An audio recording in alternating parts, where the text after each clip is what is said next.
नमस्कार प्रिय मित्रों, मैं ज्योतिषकार कमल आप सबका हार्दिक अभिनंदन करता हूं आपके अपने इस प्यारे यूट्यूब चैनल एस्ट्रो कमल में। और एस्ट्रो कमल में आज मैं लाया हूं आपके लिए एक धांसू चीज़, एक शानदार चीज़। कौन सी? 5 मिनट में पितरों को खुश करो, 5 मिनट में पितरों की कृपा प्राप्त करो। अब 5 मिनट में प्राप्त नहीं होती तो 10 मिनट कर लो।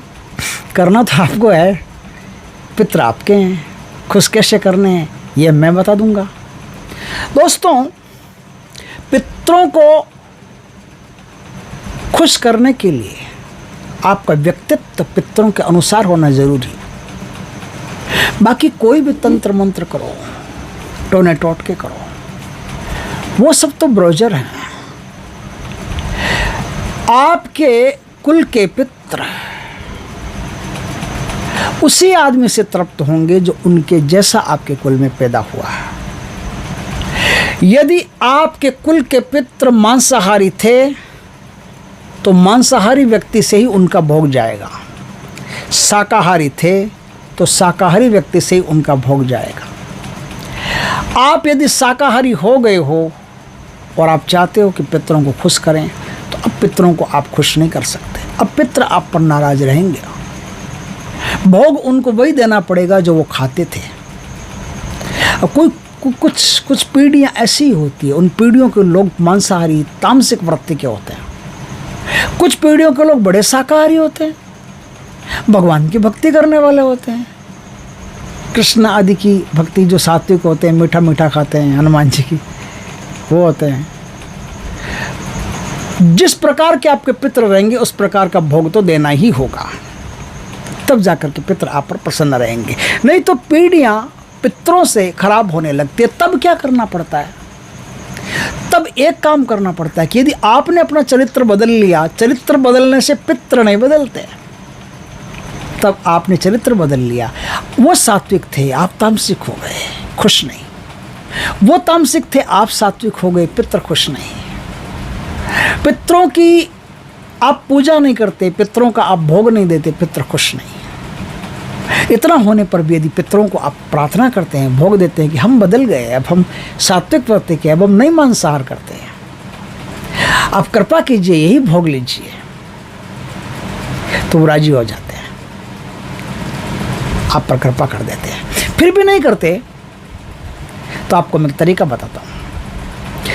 हर अमावस्या को परब्रह्म परमात्मा भगवान श्री कृष्ण के सामने पितरों के नाम का भोग बना करके उनको चढ़ा दो।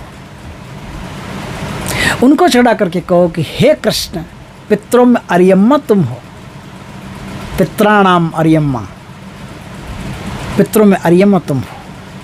हे परमात्मा, जब तू ही पितर गए तो कहाँ और जाएं ढूंढने के लिए? ये भोग तुम ही ग्रहण करो, और हमारे पितरों को कैसे तृप्त करना ये हम नहीं जानते, आप तृप्त, आप कृपा करो। इस छोटे से करुण विलाप से भगवान के सामने, करुण पुकार से तुरंत आपको पता चलेगा कि in the 5 minute, in the 10 minute आपके घर में एक प्रकाश जैसा महसूस हो जाएगा। आपको एक खुशी की लहर सी महसूस हो जाएगी। आपको ऐसा महसूस हो जाएगा बरसों से कोई बंधन चल रहे थे, एकदम से 5 मिनट में कैसे खत्म हो गए। एकदम शीत लहर सी महसूस होगी, आनंद की प्राप्ति सी महसूस होगी। अब वो भोग का क्या करेंगे? कृष्ण तो खाएंगे नहीं। भोग चढ़ा दिया, प्रणाम कर लिया, जल के छींटे दे दिए, जल के छींटे दे करके वो भोग किसी पशु, गौ माता को ले जा करके दे दें, आपके पितर राज्य। ये तो तब की बात है जब कैसे ही आपके पितर राजी नहीं होते हों। तो एक ही तरीका है कि परमात्मा कृष्ण ही आपके पितरों को राजी कर सकते हैं, क्योंकि पितरों में अरियमा मैं हूँ, वो खुद कहते हैं। पितरों में अरियमा तुम हो तो फिर भोग दूसरों को क्यों दे? तुम ही को दे। तुम ही हो माता पिता, तुम ही हो बंधु सखा, तुम ही हो, सब कुछ तुम ही हो, तो फिर भोग भी तुम ही लो और हमको तृप्त करो। हमको नहीं पता, हम तुम्हें जानते हैं और किसी को नहीं जानते। हे कृष्ण, हे यादव, हम तुम्हें ही जानते हैं, तू ही हमारे संकट से हमको उबार ले। दूसरा तरीका बताता हूँ। ये तब की बात है जब कितना ही करने के बाद भी आपके पितर शांत नहीं होते। ये आखिरी तरीका है, लेकिन आखिरी तरीके को आखिर में काम में लेना चाहिए। पहले मैं एक तरीका बताता हूँ। आपको अमावस्या को 6 छोटे छोटे दोने निकालने पड़ेंगे, छोटे छोटे दोने। उनमें क्या निकालना पड़ेगा आपको? अमावस्या के दिन खीर पूड़ी, दही, चावल और तिल।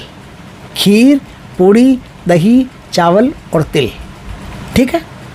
ये सब भर करके किसी पुराने पिंपल वृक्ष के नीचे ले जा करके रख दें। उससे पहले दहलीज के बाहर निकल करके वापस दहलीज में आए, एक घी का दिया लगा करके दहलीज के ऊपर छोड़ दें, नीचे छोड़ दें, साइड में छोड़ दें, इधर छोड़ दें, किधर ही छोड़ दें, सुरक्षित ढंग से छोड़ दें, बच्चे कोई आग नहीं लगा दे, ध्यान रखना।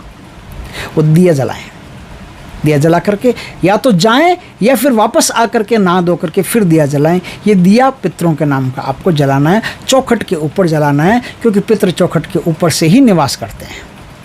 कुछ लोगों की ऐसी मान्यता है कि जहाँ अपन पानी पीने का जो होता है ना, परिंदा बोलते थे, वहाँ पितरों का निवास होता है। कुछ लोगों का ऐसा मान्यता है कि चौखट के ऊपर जो निवास, घर की जो मेन चौखट होती है उस चौखट के ऊपर निवास होता है। दोनों में से कुछ भी हो, आप दोनों में से कहीं भी। कुल देवी कुल देवता का निवास तो हिंदू सनातन संस्कृति में परिंदा परी माना जाता है। परिंदा मतलब जहाँ पानी पीने का स्थान होता है, जहाँ मटकी वगैरह पड़ी थी। आजकल तो कहाँ मटकियाँ हैं, लेकिन जहाँ मटकियाँ वगैरह थी वहाँ कुल देवी कुल देवता का निवास माना जाता था। तो अब पितरों के लिए आपको ये 6 भोग ले जा करके किसी पिंपल वृक्ष के नीचे दक्षिण दिशा की तरफ अपना मुख रख करके वो भोग देने, और वहाँ थोड़ा सा पानी रख देना पक्षियों के लिए। कोई बड़े बर्तन में कैसे पानी रख देना। हर अमावस्या को ये काम आपको करना। वहाँ पर आपको एक मंत्र बोलना, एक मंत्र आपको 108 बार बोलना, और ये 6 मंत्र बन करके एक मंत्र बनता है। 6 मंत्र बन करके एक मंत्र बनता है। ये एक मंत्र आपको 108 बार वहाँ बोलना।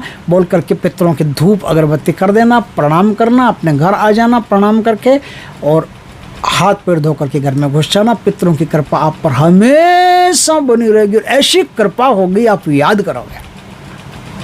मंत्र सुनो। ओम पितृगणाय नमः, ओम वसुंधराय नमः, ओम पितृभ्यो नमः, ओम पितृवंशाय नमः, ओम पितृदेवताय नमः, ओम ब्रह्माय नमः।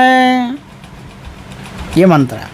3 बार सुनाता हूँ ताकि आपको दीक्षा लेने के भटकना नहीं पड़ेगा, सीधा आप अपना काम कर सकते हो। ओम पितृगणाय नमः, ओम वसुंधराय नमः, ओम पितृभ्यो नमः, ओम पितृवंशाय नमः, ओम पितृदेवताय नमः, ओम ब्रह्माय नमः। दूसरा 2 बार हो गया। ओम पितृगणाय नमः, ओम वसुंधराय नमः, ओम पितृभ्यो नमः, ओम पितृवंशाय नमः, ओम पितृदेवताय नमः, ओम ब्रह्माय नमः। 3 बार दीक्षा हो गई आपकी। अपना काम शुरू करो, पितरों को भोग दो। पितरों को भोग देते आपका काम शुरू हो जाता है। अब यदि पितरों को भोग नहीं देना चाहते तो वो काम जो कृष्ण वाला मैंने बताया कि किसी को भोग देने की आवश्यकता नहीं। पितर अपने आप तृप्त होंगे, अपने आप अपना रास्ता लेंगे, अपने आप नया जन्म लेंगे। आपको पितरों की टेंशन नहीं पालनी है तो कृष्ण को भोग दो। पितरों में अर्यमा तुम हो, पित्राणाम अर्यमा, अर्यमा पितरों में अर्यमा तुम हो, तो फिर भोग लो। समस्त पितर, हमारे कुल के समस्त पितर शांत हो, हे कृष्ण ऐसी कृपा करो। दोनों में से अगर आप पीछा छुड़ाना समस्त पितरों से और एक साथ राजी करके पीछा छुड़ाना तो कृष्ण वाला उपाय, और राजी करना है और संसारिक लाभ प्राप्त करना है पितरों से तो ये उपाय। दोनों उपाय करके आप शानदार जीवन जी सकते हो। और आपके पितर आप पर इतनी कृपा करेंगे, घर में सुख सुविधा, सुख शांति, सुख समृद्धि आलिशान बना देंगे, आपके जीवन को धन्य कर देंगे। दोस्तों वीडियो अच्छा लगे तो लाइक करना, कमेंट करना, शेयर करना। पहली बार हमारे चैनल पर चैनल को सब्सक्राइब करना, पास में जो बेल आइकन का बटन हो दबा देना ताकि हमारी ज्ञानवर्धक जानकारीपूर्ण वीडियो सबसे पहले आपके पास आ सके। जय श्री कृष्णा दोस्तों, वंदे मातरम लिख दिया करो यार, बढ़िया रहेगा कमेंट में।